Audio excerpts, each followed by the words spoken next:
Hello knitters!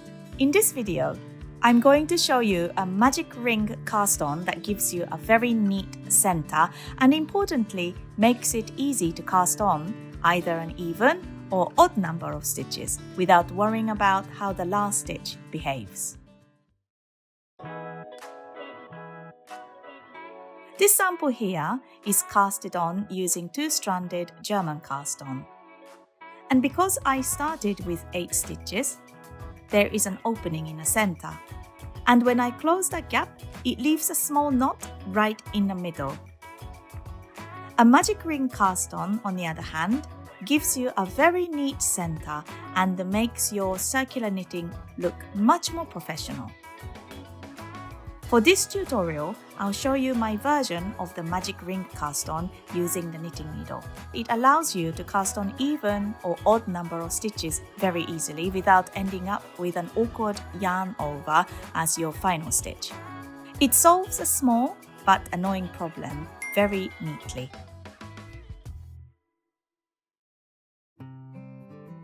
Hold the tail end of the yarn in your right hand, like this, and place the yarn in front of your left hand.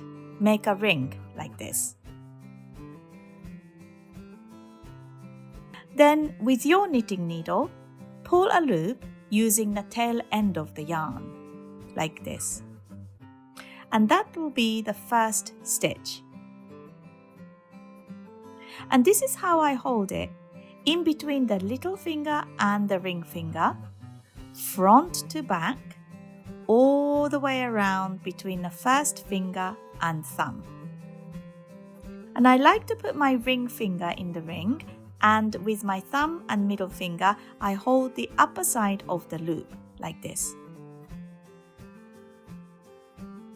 Now we're ready to cast on.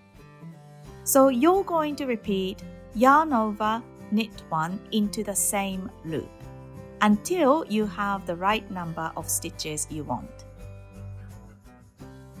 So, yarn over, knit 1 into the loop until you get the desired number of stitches. I have 7 stitches here right now. Now, if you want to cast on an even number of stitches, for example, I want to cast on 8 stitches. The 8th stitch ends up being a yarn over, which is absolutely fine structurally, but it can feel slightly awkward later when you distribute the stitches across several needles or start knitting in a round. So here is the small adjustment that makes this method so flexible. What you need to do now is to remove the first stitch. You do that by gently pulling the tail end of the yarn like this, which drops that first stitch off the needle. And this decreases 1 stitch cleanly. And so now I have 6 stitches instead of 7. Now what happens is the 7th stitch becomes the yarn over, and the 8th stitch is now a knitted stitch. So you still have 8 stitches, but the final stitch is no longer a yarn over. It's a knit stitch, which is more stable and behaves much more nicely in the next step. It works just as well if you want an odd number of stitches, in which case you simply don't remove that first stitch.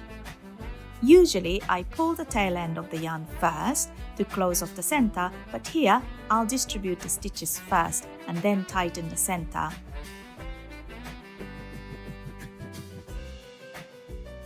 And so that you can see that the last stitch, which is not a yarn over finish, is much more stable. Now you can pull the tail firmly to close the ring completely. And there you have it. A neat start. You are ready to knit the first round. At this point, everything should sit flat and neatly with no bulky cast on edge. The first round is always a bit tricky.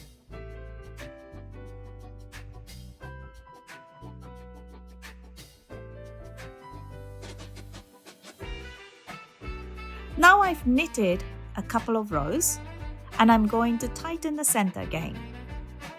And you can see there are no bumps. So that's my version of the magic ring cast on. Very clean at the center and flexible for odd or even number of stitches. It's a small detail, but it makes a big difference to the finish of circular knitting. If you found this helpful, please consider subscribing for more tutorials and knitting inspiration. Thanks for watching, and as always, happy knitting!